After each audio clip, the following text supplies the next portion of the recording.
എന്തെല്ലാം പാട് റാത്തല്ലേ? ഈദ് മുബാറക്. അപ്പൊ നാളെ പെരുന്നാളാണ്. ഓരോരുത്തരും ഓരോ തിരക്കിലേക്കാണ്. നമ്മ അനുജന്മാരും ജ്യേഷ്ഠന്മാരൊക്കെ അങ്ങാടികളിൽ ഉണ്ടാവും.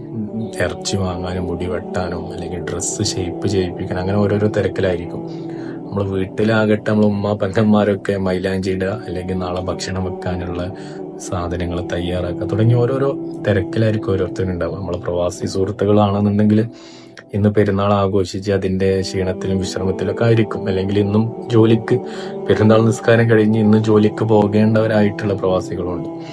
അപ്പോ എല്ലാവർക്കും കൂടി ഒരിക്കൽ കൂടി ഈദ് മുബാറക്ക് പറയുന്നതോടൊപ്പം ഞാൻ പറഞ്ഞു വരുന്നത്, നമ്മളെ പോലെ തന്നെ പെരുന്നാളൊക്കെ ആഘോഷിക്കേണ്ട, പുതുവസ്ത്രങ്ങൾ അണിയേണ്ട, അത്തർ പൂശേണ്ട, നല്ല ഭക്ഷണം കഴിക്കേണ്ടവരായിട്ടുള്ള ഒരുപാട് ആളുകളുണ്ട് ഫലസ്തീനിലും ഗസയിലൊക്കെ ഉള്ള. നമ്മൾ കേട്ടതിനും കണ്ടതിനൊക്കെ അപ്പുറത്തുള്ള വളരെ പ്രതിസന്ധി നിറഞ്ഞിട്ടുള്ള ഒരു അവസ്ഥയാണ് അവിടെ അരങ്ങേറിക്കൊണ്ടിരിക്കുന്നത്. ഓരോ സെക്കൻഡും തലക്കും മീതെ മിസൈലുകള്, ബോംബുകളെയൊക്കെ പ്രതീക്ഷിച്ചിട്ടാണ് അവർ തള്ളി നീക്കുന്നത്. നമ്മുടെ വിലപ്പെട്ട പ്രാർത്ഥനയിൽ അവർക്ക് ഒരിടം നൽകുക, അത് മാത്രമാണ് നമുക്ക് ചെയ്യാൻ പറ്റുന്നത്.